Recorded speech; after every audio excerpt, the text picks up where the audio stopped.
Picture this.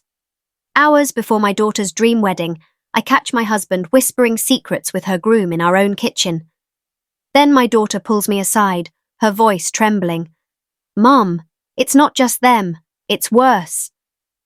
Hey, YouTube fam, drop your city in the comments. What's the wildest wedding drama you've seen? Welcome everyone to a story that'll grip your heart and leave you speechless.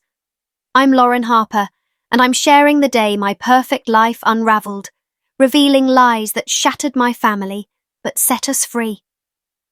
Drop a like, share your thoughts, and let's dive into this unforgettable tale from my cozy Seattle home. It was June 12th, 2024, and I woke at 4 a.m., my stomach knotted with what I thought was just mother-of-the-bride nerves.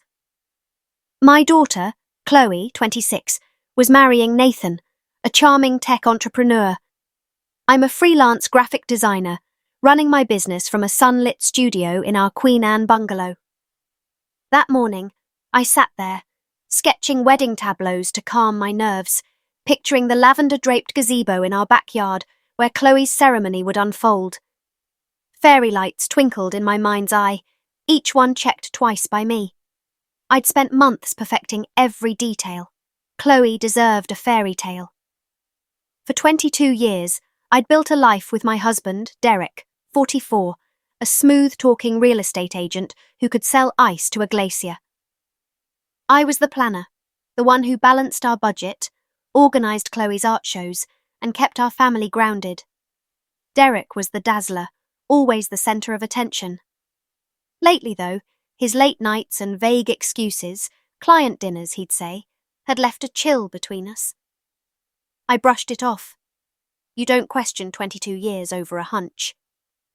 At 5:30, Chloe appeared in my studio, her auburn hair messy, clutching a mug of chamomile tea. Her hazel eyes, so like mine, were shadowed. "Mom, you're up early," she said, her voice tight. "Couldn't sleep," I replied, forcing a smile. "Just want your day to be perfect." She sat on my drafting table, looking small despite her age. "Mom, does Nathan seem off to you?" Her question hit like a lightning bolt. Nathan, 28, was polished, driven, from a prominent Portland family. He'd swept Chloe off her feet, but I'd noticed his charm felt rehearsed, his smiles too quick. "Why, sweetheart?" I asked, my heart racing. She stared at her tea. "He's always texting someone, and he's been meeting Dad a lot. Says it's about investment advice. But it feels wrong." My chest tightened. I'd seen Derek linger too long when Nathan visited. Their hushed talks in the garage, Derek's hand on Nathan's shoulder. I told myself it was bonding. Now, doubt gnawed at me. "It's probably just nerves," I said, squeezing her hand, but my voice wavered. Derek walked in, dressed in a crisp blazer, his grin too bright. "My girls! Big day!" he boomed, but his eyes flicked nervously to Chloe. "Nathan's coming at 8 to go over the schedule. Just us guys." Chloe's jaw tightened. "What schedule?" she asked. "Oh, just logistics. Parking, vendors," Derek said, waving it off. The air felt thick, like a storm brewing. After they left, I cancelled a client call, claiming a migraine. I couldn't shake Chloe's words or the image of Derek's secretive smiles. Something was rotting in my house, and I needed answers. By 8, Nathan's Tesla pulled into our driveway. I watched from the kitchen, my pulse pounding.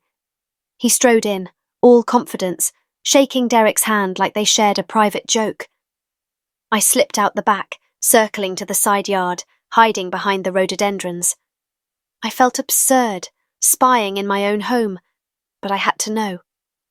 Through the kitchen window, I saw them. Derek poured Nathan a coffee, black, no sugar, exactly how he liked it. They stood close, too close, Derek's hand brushing Nathan's arm. My nails dug into my palms. This was my home, where we'd danced at Chloe's Sweet 16, where we'd carved pumpkins every Halloween. Now my husband was touching my daughter's fiancé in a way that screamed betrayal. I was ready to burst in, to scream, when I saw Chloe in the upstairs window, watching them too. Her face was a mask of devastation, her hands pressed to the glass. My heart broke for her. This wasn't just my pain, it was hers. Inside, Nathan laughed, leaning into Derek, their heads bent together. It was intimate, deliberate. My vision blurred with rage. I stepped forward, ready to confront them, when Chloe grabbed my arm from behind. "Mom, no," she whispered, her voice raw. "I've known for months. It's worse than you think." We crouched behind the bushes, the scent of earth grounding me. "What do you mean?" I asked, my voice shaking. Chloe's eyes, usually so warm, were steel. "They're not just cheating. They're stealing. From us, from Nathan's company." She pulled out her phone, showing me emails she'd hacked from Nathan's account, messages about diverting funds and our cut. My blood ran cold. "I hired someone," Chloe said. "A private investigator, Aunt Tara. My sister Tara, 39, a former FBI analyst turned cybersecurity consultant." Chloe handed me her phone. The first image showed Derek and Nathan at a downtown Seattle hotel, time-stamped weeks ago, when Derek claimed he was at a real estate expo. Another showed them at a high-end steakhouse, laughing over wine. "There's more," Chloe said. Tara traced their accounts. They've been siphoning money from Nathan's startup, my wedding fund. I scrolled through Tara's report. Derek had forged my signature on our home equity loan, draining $80,000. Nathan had funneled $150,000 from his company's investor funds into a joint account with Derek. They were planning a new life after the wedding. My world tilted. This wasn't just an affair. It was a heist.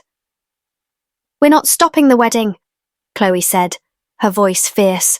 "We're exposing them, publicly. Tara's got everything ready." I nodded, a cold resolve settling in. We'd built this family on love and trust, and they'd turned it into a scam. They'd face the consequences in front of everyone. The next hours were a masquerade. I played the beaming mother, adjusting Chloe's veil, smiling at guests. Derek was all charisma, toasting with relatives. Chloe posed with her bridesmaids, her smile a perfect lie. Tara, disguised as a photographer, set up a projector for a surprise tribute. Nobody suspected. At 3 p.m, 250 guests filled our backyard. The Puget Sound sparkled beyond the gazebo, lavender swaying in the breeze. Derek sat beside me, his hand on mine, a mockery of affection. Nathan stood at the altar, smirking. Chloe walked down the aisle, radiant in ivory silk, but her eyes locked on mine with steely purpose. The officiant spoke of love and trust, each word a dagger. When he asked if anyone objected, I stood, my heart thundering. The crowd gasped. Derek's grip tightened. "Lauren, sit down," he hissed. I pulled free, facing the guests. "I have a reason this marriage cannot proceed," I said, my voice carrying. "Nathan and my husband have betrayed us all." I nodded to Tara, who pressed a remote. The projector lit up, not with Chloe's childhood photos, but with a photo of Derek and Nathan kissing in a hotel lobby. Gasps erupted. The screen flashed to bank statements, forged loans, stolen funds, a receipt for a $10,000 watch Nathan wore today. Then, the final blow. Tara's report on a secret account funding a condo in Miami, titled "To Both Men." "But there's more," I said, my voice ice. "Derek has another family."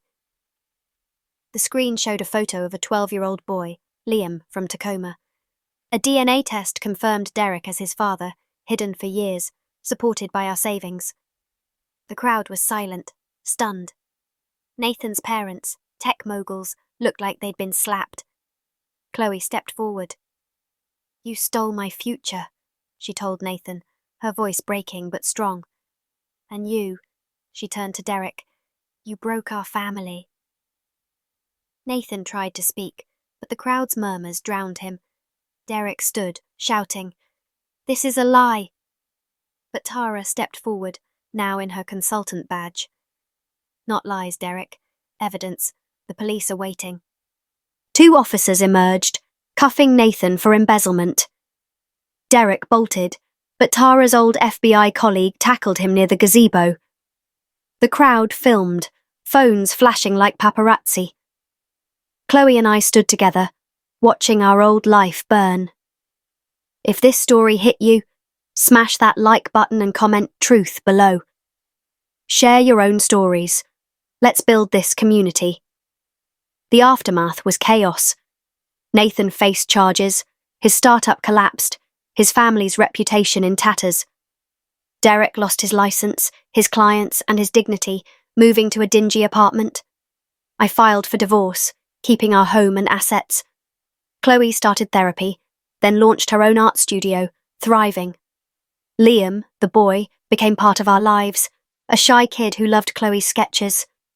We rebuilt, not on lies, but on truth. Subscribe, share, and let's keep telling real stories.